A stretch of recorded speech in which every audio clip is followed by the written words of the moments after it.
کہاں ہے؟ ایک وہ وقت تھا حضرت علی رضی اللہ عنہ کی ران مبارک میں خنجر لگ گیا، نیزہ لگ گیا یا تیر لگ گیا، نماز پڑھنا شروع کر دی۔ ساتھیوں نے اگر اس سے پہلے نکالتے تھے تو تکلیف ہوتی تھی اور درد محسوس ہوتی تھی۔ سجدے کی نیت کی، دو نوافل کی نیت کی، سجدے میں گئے، پیچھے سے نیزہ تیر یا خنجر نکال لیا گیا۔ سلام پھیرنے کے بعد پوچھا، امیاں کس لیے آئے ہو؟ خنجر نکالنے کے لیے۔ عرض کیا حضرت خنجر تو نکال لیا گیا۔ فرمایا میرے اللہ نے پتہ بھی نہیں چلنے دیا کہ خنجر کب نکلا۔ یہ آج سے 1450 سال پہلے کی بات میں آپ کو بتا رہا ہوں میری ماں اور بہنوں، اور حال ہی کا واقعہ یہ آپ کے مسلم ٹاؤن میں جامعہ اشرفیہ، اس ادارے کو آپ سب جانتے ہیں، سمجھتے ہیں، دیکھا ہوگا۔ حضرت مفتی حسن صاحب نور اللہ مرکزہ جامعہ اشرفیہ کے محتمم، وہ پرنسپل، وہ ٹانگ کٹنے کا موقع آیا، شوگر کی وجہ سے ٹانگ کو کاٹنا تھا۔ علماء کرام بھی ساتھ تھے۔ جب اسٹریچر پہ ڈال کر آپریشن تھیٹر میں لے کے جانے لگا، فرمانے لگے مجھے بے ہوش نہیں کرنا، مجھے بے ہوشی کا ٹیکہ نہیں لگانا، مجھے انجیکشن نہیں دینا بے ہوشی کا۔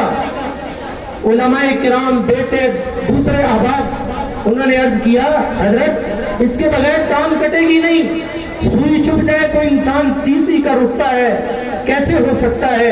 حضرت نے فرمایا ڈاکٹروں تم اپنا کام کرو، مجھے اپنا کام کرنے دو، اور میں حکماً کہہ رہا ہوں کہ مجھے کوئی انجیکشن نہ دیا جائے۔ اس خدائے وحدہ لا شریک کی قسم ہے، میرے حضرت آپریشن تھیٹر میں تھے، حضرت نے قرآن کریم کی تلاوت شروع کی، ادھر سے ڈاکٹروں نے ٹانگ کو کاٹنا شروع کیا، ٹانگ کٹ گئی، حضرت کی تلاوت جاری اور ساری ہے۔ تلاوت جاری اور ساری ہونے کے بعد ڈاکٹروں نے جب پٹی وغیرہ لگا دی، ڈاکٹر فارغ ہوئے تو حضرت نے دیکھا کہ ڈاکٹر آرام سے کھڑے ہو گئے۔ فرمایا ٹانگ کاٹ دی؟ حضرت ٹانگ کاٹ نہیں دی بلکہ بینڈیج بھی کر دی ہے، پٹی لگا دی ہے۔ حضرت نے فرمایا یہ کام آپ کا تھا اور ایک کام میرا تھا، میرے اللہ نے میرے کام لے لیا اور میری ٹانگ بھی کٹ گئی، مجھے بے ہوش کرنے کا موقع آپ کو نہیں دیا گیا میرے اللہ نے۔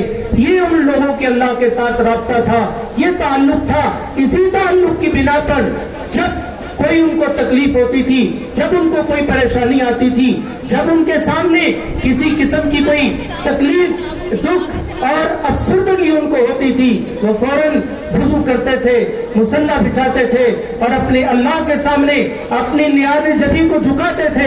اللہ ان کے تمام معاملات کو اس نماز کی وجہ سے حل فرما دیتے تھے۔ آج ان بچیوں کا تو یہ ایک نام تھا، ان کی پرفارمنس آپ کو دکھانی تھی۔ اس سے میسج کیا ہے؟ اس کو حاصل کیجئے کہ آج زمین رو رہی ہے کہ میرے اوپر سجدے کرنے والے کہاں ہیں۔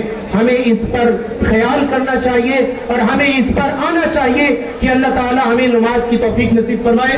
میں انہی پروگرام کو آگے لے کر ایک پوائم ہے، ہمارا بچہ بریلینٹ بچہ ہے، عبدالودود بن سیف اللہ اختر، اپنے شوق کے ساتھ اس بچے نے اس پرفارمنس پر محنت کی ہے، اس کی والدہ صاحبہ کی بھی محنت ہے۔ اللہ تعالیٰ اس بچے کو ہمارے پاس جس مقصد سے لایا گیا ہے، اللہ اس بچے کو عملی زندگی نصیب فرما دے۔ میں نے قاضی عبدالرشید صاحب وفاق المدارس العربیہ پاکستان کے شاید جنرل سیکرٹری ہیں، ان کے زبان مبارکہ سے اپنے ان گناہگار کانوں سے اور ان آنکھوں سے میں نے دیکھا اور سنا کہ حضرت فرنٹیئر کے علاقے میں گئے، یہ ہمارے پہاڑی علاقے میں گئے تو حضرت نے فرمایا، یہ میں نے واقعہ حضرت سے خود سنا۔ حضرت فرماتے ہیں کہ ایک ایسا بچہ حافظ قرآن میں نے دیکھا کہ جس کی آنکھیں نہیں تھی، مطلب آنکھیں ایک تو ہے نا آنکھیں ہوں اور اس میں سے اللہ نور لے لیں، ایسا نہیں، آنکھوں کا نشان بھی باقی نہیں۔ جیسے ماتھا ہمارا یہ پیشانی صاف ہے، ایسے اس کی آنکھوں کی جگہ بھی بالکل پلین۔ اور اس بچے نے مجھے قرآن سنایا، میں حیران رہ گیا، یہ کوئی جن ہے یا یہ کوئی فرشتہ ہے، یہ کون ہے؟ لہذا اللہ جس کو چاہتے ہیں قبول فرما لیتے ہیں۔ وہ بلال حبشے سے آئے، نبی نے کہا صلی اللہ علیہ وسلم بلال آج خانہ کعبہ کی چھت پہ چڑھو اور اللہ کا نام بلند کرو.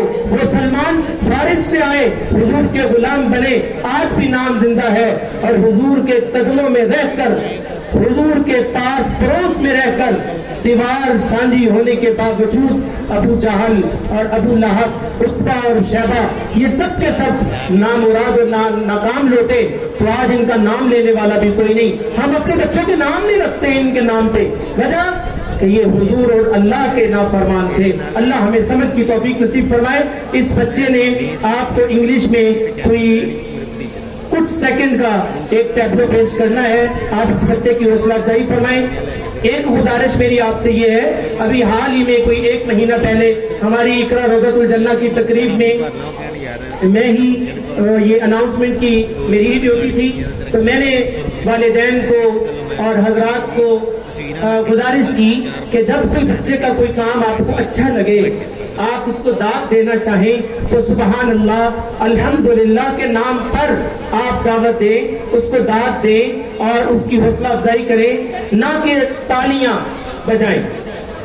ایک بات. دوسری بات کہ وہاں تھوڑا سا یہ میوزک کا تھوڑی سی امیزش ہوئی, کوئی آدھے سیکنڈ کے لیے, آدھے منٹ کے لیے ہم نے وہ فوری بند کروائی, اور میں نے ناظرین اور سامعین سے معذرت کی. تو ہمارے جو حضرت یہاں مفتی صاحب تشریف لا رہے ہیں, ابھی کچھ دیر کے بعد وہ تشریف لائیں گے, ان کی جب تقریر شروع ہوئی تو میرے ماں اور بہنوں, اللہ کی قسم حضرت نے یہ لفظ فرمائے, آج بھی ویڈیو میں وہ موجود ہے, کہ مجھے یہاں آن کے آج 2 چیزوں کی بڑی خوشی ہوئی ہے. ایک تو یہاں کلیپنگ نہیں ہوئی, تالیاں نہیں بجی, یہ مسلمانوں کا شیوا نہیں ہے, سیدھی سی بات ہے. آپ قرآن اٹھا کے دیکھیے, حضور نماز پڑھتے تھے اور کفار تالیاں بجاتے تھے. حضور نماز پڑھتے تھے, وہ اپنے منہ سے سیٹیاں بجاتے تھے. اللہ نے فرمایا وما كان صلاتهم عند البيت الا مكاء وتصديا فذوقوا العذاب بما كنتم تكفرون. میرے نبی ان سے فرما دیجئے, یہ جو آپ کی نماز پر تالیاں اور سیٹیاں بجاتے ہیں, ان قریب ہم ان کو دردناک عذاب کے ساتھ دوچار کریں گے. تو میرے بھائیوں, حضرت نے یہ فرمایا, میری بہنوں اور میرے بھائیوں, حضرت نے یہ فرمایا کہ مجھے آج یہاں آن کر خوشی ہے کہ آدھے منٹ کے لیے میوزک چلا ہے, سٹیج سے اس کی معذرت آئی ہے. یہ ہے ہمارا دین. اللہ ہمیں اس کی روح نصیب فرما دے, اللہ ہمارا آنا یہاں پہ قبول فرما لے. عبدالودود بن سیف اللہ اختر اپنے انداز کے ساتھ اللہ سے محبت کا اظہار کرنے